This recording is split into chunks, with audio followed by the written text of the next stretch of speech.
Hello, আমার আজকে ইচ্ছে করতেছিল যে আমি আজকে ইফতারে নুডলস খাবো। আর সেটা হবে এমন যে নুডলসটায় প্রচুর পরিমাণে ভেজিটেবল থাকবে আর সেখান থেকে খুঁজে খুঁজে নুডলস বের করে আমার খেতে হবে। আর এটা অনেকটা এরকমই হয়েছে, প্রচুর পরিমাণে ভেজিটেবল অ্যাড করেছি, বাট এটার ভেতর নুডলসের পরিমাণটা একেবারেই কম।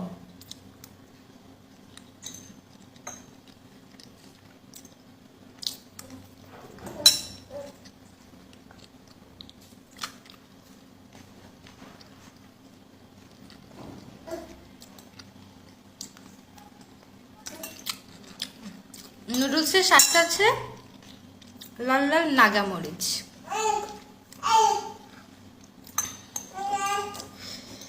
কালকে এটাতে স্পাইস খেয়ে আমার মুখের টেস্ট খুব চেঞ্জ হয়েছে আর রুচিটাও বেড়ে গেছে।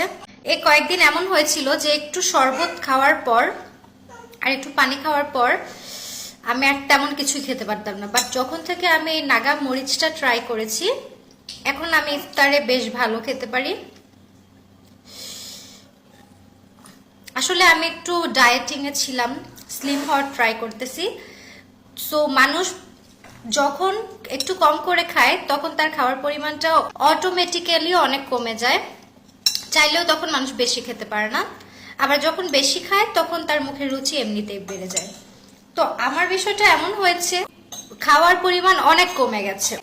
সো আমার এখন অনেক উইক মনে হয়, মানে মনে হয় যে আমি খুব উইক, আমি সহজে হাঁটতে পারছি না, বা শরীরটা খুব দুর্বল লাগছে।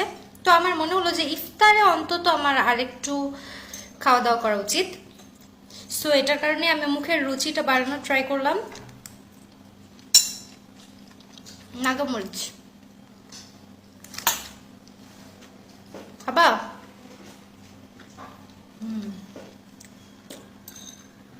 কেউ খাবে না।